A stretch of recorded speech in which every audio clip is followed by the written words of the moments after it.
This is not financial advice, it's just my personal opinion. Um, EOS has seen a stellar run up in the last 6 weeks.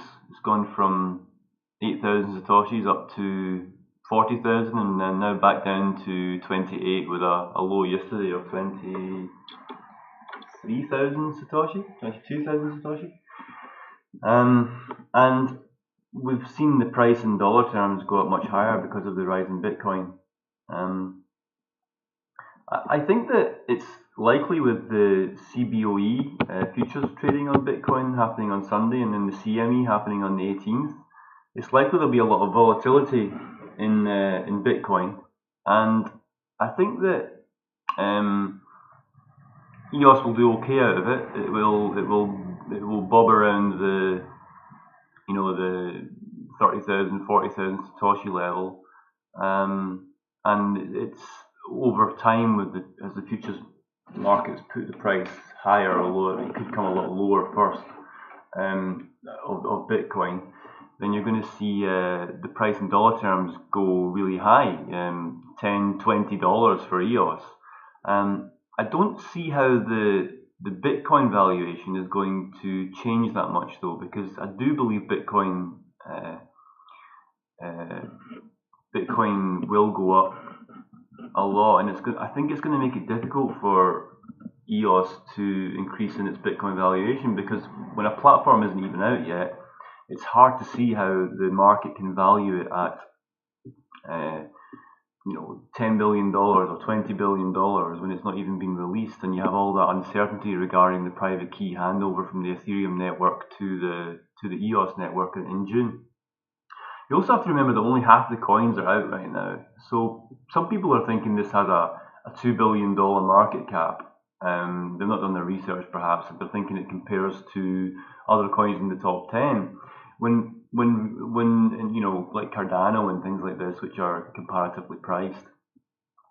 You have to remember that it's actually really the market value, the market cap is $4.5 billion right now, because these coins are going to come out in the next 4 months, 5 months, or 6 months. So really the market cap is $4.5 billion right now, and if you think of a valuation of EOS going up to $10, $20 because Bitcoin is so strong, I'm not sure the market is going to be comfortable with that for a coin that isn't even released yet. So I'd be looking to accumulate EOS over the next few months around the 20,000 Satoshi level. That's what I plan to do. So whenever it comes below 20,000 Satoshis, I'm going to be buying it. And the thing you have to remember is that if you're holding a lot of different altcoins that you believe in, then you might want to sell them into the Bitcoin dips, so that you can then accumulate EOS with the Bitcoin that you've taken from the higher levels on the altcoins. Because when Bitcoin rises, EOS comes down and all your altcoins come down. In fact, the altcoins probably will come down faster, or come down more, or sell off more. And so I think that really I'm planning to sell off a number of my altcoins on Bitcoin weakness, and then accumulate EOS on Bitcoin strength. So I'll show you here. I think that people should accumulate EOS and BlockNet and Byteball. A 6-month hold would be Salt, and I quite like Solaris. It's just released masternodes and Zcoin, Zero Coin protocol, which makes it completely anonymous with good distribution. They're going to they've got a good team, so I like that. Salt's obvious, because if the Salt platform does get the go ahead from the authorities to start lending, then it's going to skyrocket, and 10, 20, 30 times your money back in a very short period of time, I think. So coins that I swing trade and like are Zcoin, Nexus, Cardano, Bitcoin Cash. I don't really believe in Bitcoin, any of the Bitcoins. I think that the long term, because I think that the technology is the fact that there's no democratic voting system in place means that they're never going to agree on anything to do with the future path for Bitcoin. The community is going to become fractioned.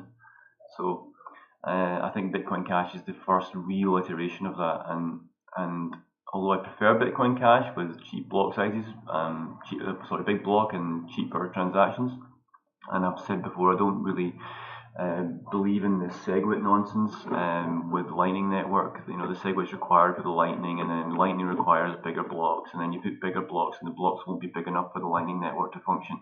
It's just a mess, and I think that the techies have got carried away with themselves, where they should have been just focusing on the economics of Bitcoin. So I agree with almost everything that Roger Ver says, except for that he still believes in even Bitcoin Cash. I think that hopefully a lot of the people who've been investing in Bitcoin over the years can get out and sell their portion to these silly Wall Street investors, and then they can invest in technology which is better. So hopefully then people like Roger Ver and Max Kaiser and all the rest of them, they can just dump their Bitcoin on the stock exchange and buy something more useful.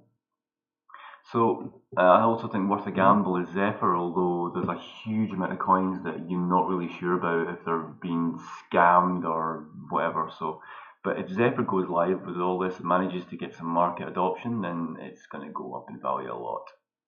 But it's only a small gamble. Like, don't put too much money on that. And again, it's not financial advice; it's just my opinion.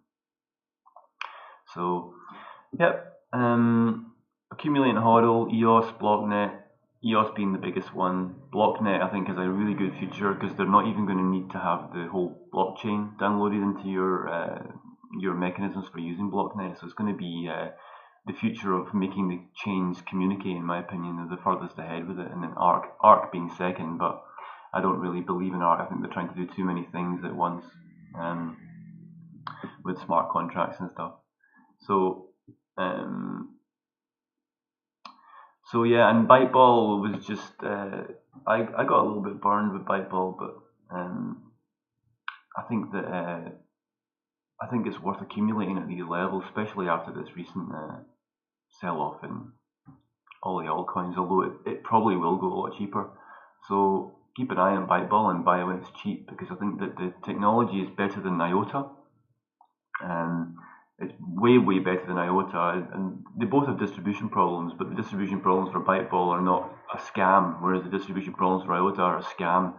And then I don't think IOTA is going to work, because when they take the coordinator off, it won't work. So they need to keep this coordinator on. It makes it completely centralized. So I think that's why Microsoft like it. It's just because it's completely centralized and they'll never take the coordinator off. So yeah, that's it. All for me. Thanks very much for watching, and give me a thumbs up or a comment if you feel like it. Bye bye.